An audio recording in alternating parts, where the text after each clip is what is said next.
Welcome to the Sauce and Gravy channel. Johnny Mac here, the gravy guy. In this recipe, I'm going to show you an out-of-the-ordinary sauce for fish. It's called a Fisherman's deviled sauce. Let me show you how to make it. It's not too difficult. You can do it in a matter of minutes. Grab your blade and a board and round up 1 white onion. A Valdelia or sweet onion will do. You don't need that much, just 1 tablespoon or approximately 15 grams. Next up to bat, 1 teaspoon of finely chopped parsley.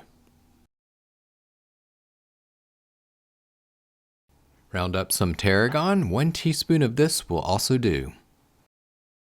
Your last item for prep work, 1 small clove of garlic finely chopped and then smashed into the board to release its oils and flavors.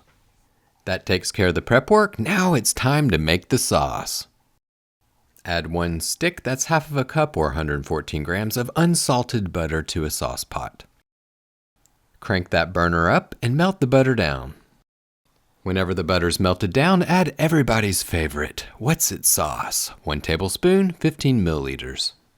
To this you'll add half of a cup or 125 grams of ketchup. If you like sauces and gravies, you might want to check out the Sauce and Gravy channel cookbook, Sauces Made Simply. This recipe happens to be in it. If you'd like to make it in the comfort of your own home, I'll put links in the description section of the video as well as on the Sauce and Gravy channel website if you'd like a copy. Back to the sauce for fish. Give it a stir over low to medium heat. Make sure that it's well combined. Now you can add all of the freshly chopped ingredients.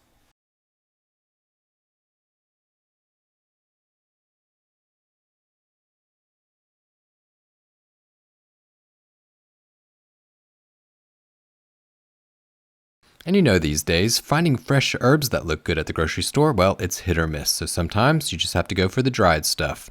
1 teaspoon chives.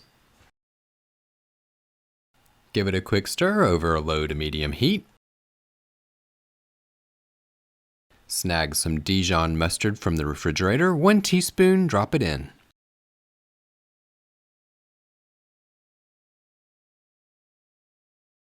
Keep stirring, and as it gradually warms up, everything will come together. And if you'll notice, it hasn't come to a simmer or boil. You don't really need to do that. You just need to warm everything up. We're nearly done. Just a few more ingredients. Powdered or ground thyme. Just a dash will do. Add some hot sauce. You can add any hot sauce that you like, and you can make it as hot or as mild as you like. Lastly, add some salt and spank in some pepper.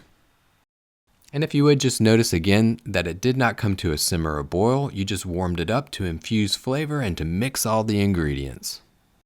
And that's all there is. Just let it cool and you're ready to serve. So that's how you make a Fisherman's deviled sauce. Thank you so much for watching the Sauce and Gravy channel. If you found this recipe helpful, be sure to share it with your friends and hit that like button. If you're into sauces and gravies, subscribe to the channel and don't forget to hit that all notifications bell to stay tuned to the latest and greatest sauce and gravy making tips and techniques. Thanks again for watching. Until next time, remember it's just you, me, and the sauces. Keep whisking, y'all.